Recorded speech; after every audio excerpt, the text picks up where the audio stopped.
ನಮಸ್ಕಾರ. ರಿವ್ಯೂ ಚಾನಲ್ಗೆ ಸ್ವಾಗತ. ನಾನು ಸೌಖ್ಯ ಗಾಂವ್ಕರ್. ಮಮತಾ ಬ್ಯಾನರ್ಜಿ ಕೈ ಸೇರಿದ ಶಾಕಿಂಗ್ ಗುಪ್ತಚರ ವರದಿ ಈಗಾಗಲೇ ಕುತೂಹಲ, ಇಡೀ ದೇಶದ ಜನರ ಕುತೂಹಲ ಇರುವಂಥ ರಾಜ್ಯಗಳ ಪೈಕಿ ತಮಿಳುನಾಡು, ಪಶ್ಚಿಮ ಬಂಗಾಳ ಎಲ್ಲ ಸಿಕ್ಕಾಪಟ್ಟೆ ಚರ್ಚೆ ಆಗ್ತಿದೆ. ಇಲ್ಲೇನಾಗುತ್ತೆ, ಈ ಸಲ ಗೇಮ್ ಚೇಂಜ್ ಆಗುತ್ತಾ ಅನ್ನೋದ್ರ ಬಗ್ಗೆ.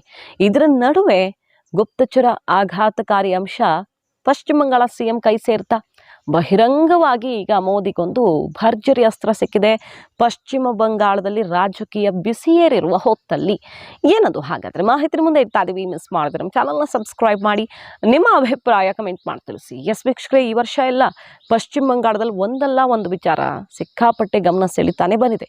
ವಿಶೇಷವಾಗಿ ಸಂದೇಶಕಾಲಿ ಪ್ರಕರಣ, ಸಿಎಎ ಜಾರಿ, ಇದ್ರ ವಿರುದ್ಧ ಟಿಎಂಸಿ ಕಿಡಿಕಾರಿದ್ದು ಬಿಜೆಪಿ ಇದು ಈ ದೇಶದ ನೆಲದ ಕಾನೂನು ತಂದೇ ತರ್ತೀವಿ ಅಂತ ಸವಾಲು ಹಾಕಿ ಮಾಡಿ ತೋರಿಸಿದ್ದು, ಇದೆಲ್ಲವೂ ಈ ಎಲೆಕ್ಷನ್ ಮೇಲೆ ಎಷ್ಟು ದೊಡ್ಡ ಪರಿಣಾಮವನ್ನು ಬೀರಲಿದೆ. ರಾಮ ಮಂದಿರ ಎಫೆಕ್ಟ್ ಕೂಡ ಪಶ್ಚಿಮ ಬಂಗಾಳದಲ್ಲಿ ಆಗತ್ತಾ ಅನ್ನೋ ಚರ್ಚೆಗಳು ನಡೀತಾ ಇದ್ದಾವೆ. ಎಕ್ಸ್ಪರ್ಟ್ಗಳೇ ಈಗ ಬಿಜೆಪಿ ಅತಿ ದೊಡ್ಡ ರಾಜ್ಯವಾಗುವ ಬಗ್ಗೆ ಭವಿಷ್ಯ ನುಡಿದಿದ್ದಾವೆ. ಸಟ್ಟಾ ಬಜಾರ್, ಬೆಟ್ಟಿಂಗ್ ದುನಿಯಾದಿಂದ ಹಿಡಿದು ಪ್ರಶಾಂತ್ ಕಿಶೋರಿಂದ ಹಿಡಿದು ಪ್ರತಿಷ್ಠಿತ ಸರ್ವೆ ಸಮೀಕ್ಷೆಗಳು ಪಶ್ಚಿಮ ಬಂಗಾಳದಲ್ಲಿ ಬಹುದೊಡ್ಡ ನಂಬರನ್ನು ಬಿಜೆಪಿ ತಗೊಳುತ್ತೆ, ದೊಡ್ಡ ಪಕ್ಷವಾಗಿ ಹೊರಹೊಮ್ಮತ್ತೆ. 22-23 ತನಕ ಕೊಡ್ತಾ ಇದ್ದಾರೆ. ಈ ಹೊತ್ತಲ್ಲಿ ದೀದಿ ಕೈ ಸೇರಿದ ಗುಪ್ತಚರ ವರದಿ ಬಹಿರಂಗವಾಗಿ ಈಗ ಕಿಡಿಕಾರಿದ್ದಾರೆ.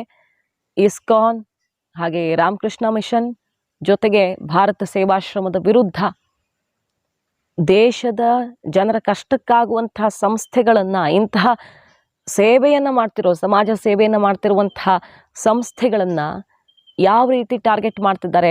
ಪಶ್ಚಿಮ ಬಂಗಾಳ ಸಿಎಂ ಪಾಪ ಮುಸಲ್ಮಾನ್ ವೋಟ್ ಬ್ಯಾಂಕ್ ಓಲೈಕೆ ಮಾಡೋದಕ್ಕೆ ಅಂತ ಬ್ರಹ್ಮಾಸ್ತ್ರವನ್ನು ಎತ್ತಿರೋದು ಈಗ ಮೋದಿ. ಯಾಕೆ, ಎಲ್ಲಿಂದ ಶುರುವಾಯಿತು ಇದು ಅಂತ ಕೇಳಿದ್ರೆ, ಮಮತಾ ಬ್ಯಾನರ್ಜಿಯವರು ಹೇಳ್ತಾರೆ, ಈ ಎಲ್ಲ ಸಂಸ್ಥೆಗಳಿಗೆ ಡೆಲ್ಲಿಯಿಂದ ಏನು ಮೆಸೇಜ್ ಬರುತ್ತೋ ಅದನ್ನು ಫಾಲೋ ಮಾಡ್ತಿದ್ದಾರೆ. ಎಲೆಕ್ಷನ್ನಲ್ಲಿ ಚಾಚೂ ತಪ್ಪದೆ, ವಿಶೇಷವಾಗಿ ರಾಮಕೃಷ್ಣ ಮಿಷನ್ ಕಡೆಯವರು ಬಿಜೆಪಿಯನ್ನು ಗೆಲ್ಲಿಸೋದಕ್ಕೆ ಓಪನ್ ಆಗಿ ಅಖಾಡಕ್ಕೆ ಇಳಿದ್ಬಿಟ್ಟಿದ್ದಾರೆ. ಈ ಜಾಗದಲ್ಲಿರೋರೆಲ್ಲ ಎಲೆಕ್ಷನ್ನು ರಾಜಕಾರಣಕ್ಕೆ ತಲೆ ಹಾಕಬಾರ್ದು ಅಂತ ಎಚ್ಚರಿಕೆಯ ಸಂದೇಶ ಕೊಟ್ಟಿರೋ ಥರ ಅವರು ಮಾತಾಡಿರೋದು, ಧಮಕಿ ಹಾಕ್ತಿದ್ದಾರೆ. ನೈತಿಕತೆ ಇಟ್ಟುಕೊಂಡು ಈ ಕಾಲದಲ್ಲಿ ಇಷ್ಟು ನಿಸ್ವಾರ್ಥ ಸೇವೆ ಮಾಡ್ತಿರುವಂಥ ಸಂಸ್ಥೆಗಳಿಗೆ ಧಮಕಿ ಹಾಕ್ತಿದ್ದಾರೆ ಪಶ್ಚಿಮ ಬಂಗಾಳ ಮುಖ್ಯಮಂತ್ರಿ. ಮುಸ್ಲಿಂ ವೋಟ್ ಬ್ಯಾಂಕ್ ಓಲೈಕೆಗೆ ಅಂತ ಮೋದಿ ನೇರ ತಿರುಗೇಟು ಕೊಡ್ತಾ ಇರೋದು. ಈಗ ಇದ್ರ ಸುತ್ತವೇ ರಾಜಕೀಯ ಜಟಾಪಟಿ ಜೋರಾಗಿದೆ. ಮೊದಲೇ ಈ ಎಲೆಕ್ಷನ್ನಲ್ಲಿ ದೇಶವ್ಯಾಪಿ ಧರ್ಮದ ಅಸ್ತ್ರ ಝಳಪಿಸಿದೆ ಬಿಜೆಪಿ, ಸ್ವತಃ ಮೋದಿ. ಅಂಥದ್ರಲ್ಲಿ ಇಸ್ಕಾನ್, ಭಾರತ ಸೇವಾಶ್ರಮ, ರಾಮಕೃಷ್ಣ ಮಿಷನನ್ನು ದೀದಿ ಟಾರ್ಗೆಟ್ ಮಾಡಿರೋದು ತಾನಾಗಿ ಬಿಜೆಪಿಗೆ ಅವಕಾಶ ಸೃಷ್ಟಿಯಾದಂತಾಗಿದೆ.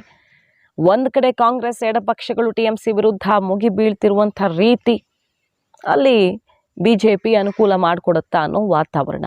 ಅದರ ಜೊತೆಗೆ ಈಗ ಹಿಂದೂಗಳ ಭಾವನೆಗೆ ಧಕ್ಕೆ ತಂದಿಡುವಂತಹ ಇತ್ತೀಚೆಗಿನ ಹೇಳಿಕೆಗಳು ಬಿಜೆಪಿಗೆ ಎಲೆಕ್ಷನ್ ನಡೀತಿರುವಂಥ ಹೊತ್ತಲ್ಲಿ ದೊಡ್ಡದಾದ ಅನುಕೂಲವನ್ನು ಮಾಡಿಕೊಡ್ತಿದೆ. ಈಗ ಬಹುತೇಕ ಸಮೀಕ್ಷೆಗಳು ಹೇಳ್ತಿರೋದು 20 ಕ್ರಾಸ್ ಆಗೋದ್ರಲ್ಲಿ ಡೌಟೇ ಇಲ್ಲ ಬಿಜೆಪಿ ಅಂತ. ಪಶ್ಚಿಮ ಬಂಗಾಳದಲ್ಲಿ ಟಿಎಂಸಿ ಮಹಾಪತನ ಕಾಣುವಂಥ ಸಮಯ ಬಂದಿದೆ ಅಂತ. ಹಾಗಂತ ಅಷ್ಟು ಸುಲಭವಾಗಿ ಮಮತಾ ಬ್ಯಾನರ್ಜಿ ಅವ್ರು ಬಿಟ್ಕೊಡ್ತಾರ? ನೆಕ್ ಟು ನೆಕ್ ಫೈಟ್ ಆಗುತ್ತೆ ಅಂತಲೂ ಎಕ್ಸ್ಪರ್ಟ್ಸ್ ಹೇಳ್ತಿದ್ದಾರೆ. 3-4 ಕ್ಷೇತ್ರಗಳಲ್ಲಿ ಹೆಚ್ಚು ಕಡಿಮೆ ಆಗಬಹುದು ಸೀಟ್ಸಲ್ಲಿ ಅಂತ. ಹಾಗಾಗಿ ಕೊನೆ ಕ್ಷಣದ ಗೇಮ್ ಚೇಂಜ್ ಯಾರು ಮಾಡ್ತಾರೆ ಅನ್ನೋದು ಬಹಳ ಇಂಪಾರ್ಟೆಂಟ್. ಈ ವಿಚಾರ ಇದೆಯಲ್ಲ, ಮಮತಾ ಬ್ಯಾನರ್ಜಿಯವರೇ ತಾನಾಗಿ ಪ್ರಸ್ತಾಪ ಮಾಡಿರುವಂಥ ಈ ವಿಚಾರ ಬಿಜೆಪಿಗೆ ದೊಡ್ಡ ಬಲವನ್ನು ತಂದು ಕೊಟ್ಟಿದೆ. ಕಾದು ನೋಡಬೇಕು. ಮಾಹಿತಿ ನಮ್ಗೆ ಇಷ್ಟ ಆಗಿದ್ರೆ ಮಿಸ್ ಮಾಡಿದ್ರೆ ನಮ್ಮ ಚಾನಲ್ನ ಸಬ್ಸ್ಕ್ರೈಬ್ ಮಾಡಿ, ನಿಮ್ಮ ಅಭಿಪ್ರಾಯ ಕಮೆಂಟ್ ಮಾಡಿ ತಿಳಿಸಿ. Thank you.